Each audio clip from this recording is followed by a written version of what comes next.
السلام علیکم ورحمۃ اللہ وبرکاتہ۔ پروگرام تلخیص معانی القرآن کی 84واں نشست میں آپ کا خیر مقدم ہے۔ انشاءاللہ الرحمن آج کی اس مجلس میں سورۃ المزمل سورہ نمبر 73 کا خلاصہ پیش خدمت ہوگا۔ سورۃ المزمل مکیہ، وجہ تسمیہ رسول رحمت صلی اللہ علیہ وسلم کو یا ایھا المزمل، اے چادر و کملی اوڑھنے والے کہہ کر خطاب کیا گیا ہے۔ اسی مناسبت سے اس سورہ کا نام المزمل رکھا گیا ہے۔ زمانہ نزول، یہ سورہ مکی ہے اور مکہ کے بالکل ہی ابتدائی دور میں نازل ہونے والی یہ ایک سورہ ہے۔ مرکزی مضمون، مخالفین کی مخالفانہ سرگرمیوں کے وقت استقامت و ثبات قدمی کے حصول کے لیے صبر و تحمل کی تلقین کی گئی ہے، اور بطور خاص مخلوق کی شرارتوں سے محفوظ رہنے کے لیے خالق کی بندگی کی تاکید کی گئی ہے۔ تعداد آیت، اس سورہ میں 20 آیتیں ہیں۔ آیت نمبر 1 سے 9 میں رسول اکرم صلی اللہ علیہ وسلم کو نماز تہجد کا حکم دیا گیا ہے۔ قیام اللیل کی تاکید کی گئی ہے۔ قیام اللیل میں ترتیل قرآن کا خاص اہتمام کرنے کا حکم دیا گیا ہے۔ در حقیقت میدان جہاد میں اترنے سے قبل مجاہدہ کی تعلیم دی گئی ہے، کیونکہ رات کا مجاہدہ نفس پر قابو پانے کا ایک اہم اور بڑا ذریعہ ہے، اور ظاہر و باطن میں مطابقت پیدا کرنے کی ایک عمدہ شکل ہے۔ دن میں دعوت و تبلیغ کی ذمہ داری ہے، تو رات میں رب کو پکار کر حالات کو سنوارنے اور موضوع سازگار بنانے کی ضرورت ہے۔ لہذا تمام جہان والوں سے رشتے ناطے توڑ کر مشرق و مغرب کے مالک اللہ رب العزت کی عبادت و بندگی کے لیے گوشہ نشینی اور لوگوں سے کنارہ کشی اختیار کرنے کا حکم ہے۔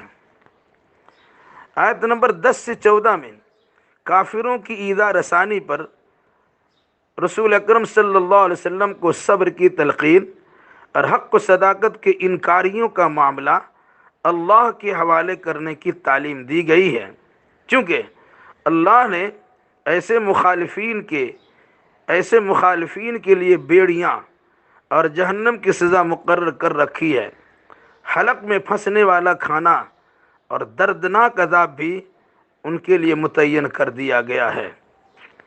آیت نمبر 15 سے 19 میں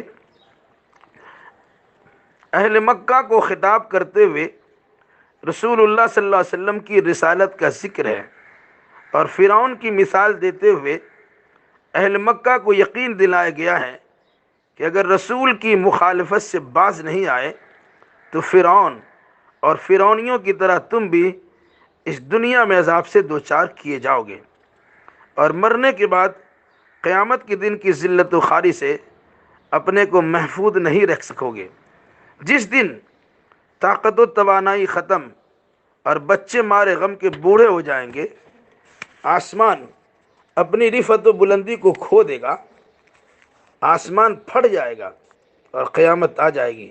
یاد رکھنا، قرآن ایک نصیحت و یاد دہانی ہے۔ اگر اپنے رب کا راستہ اختیار کرنا چاہتے ہو تو اس قرآن کے ذریعے درس عبرت حاصل کرو اور دنیا آخرت کی جملہ پریشانیوں سے چھٹکارا پالو۔ آیت نمبر 20 میں اللہ کے علم غیب کا تذکرہ ہے۔ اہل ایمان پر رب کائنات کی جانب سے ترس کھانے اور قیام اللیل کی طوالت میں تخفیف کرنے کا ذکر ہے۔ مریضوں، مسافروں اور کام کاج میں مشغول رہنے والوں، جہاد میں مصروف رہنے والوں کے لیے قیام اللیل کی تاکیدی حکم میں نرمی پیدا کر دی گئی ہے۔ فرض نماز قائم کرنے، زکوٰۃ ادا کرنے کی تلقین کی گئی ہے، رب کائنات کو قرض حسنہ دینے پر ابھارا گیا اور استغفار کا، اللہ سے معافی مانگنے کا درس دیا گیا۔ اس سورہ میں رسول اکرم صلی اللہ علیہ وسلم کی ایک صفت مزمل بیان ہوئی ہے، جس کا معنی چادر اوڑھنے والا۔ رسول اکرم صلی اللہ علیہ وسلم دن میں لوگوں کے درمیان دعوت و تبلیغ میں مصروف رہتے تھے۔ ان کے تان و تشنی سے آپ کا دل، آپ کا سینہ، آپ کا کلیجہ چھلنی ہوتا تھا۔ تو اللہ نے بندوں کی تکالیف، بندوں کی جانب سے ملنے والی تکالیف کے دفعیے کے لیے رب کائنات سے خصوصی رشتہ جوڑنے کا آپ کو حکم دیا۔ اور اللہ کے نبی صلی اللہ علیہ وسلم نے رات کے حصوں میں اللہ سے لو لگا کر اپنی حفاظت بھی چاہتے اور قوم کی دعوت و تبلیغ پر عمل پیرا ہونے کی تمنا بھی رکھتے تھے۔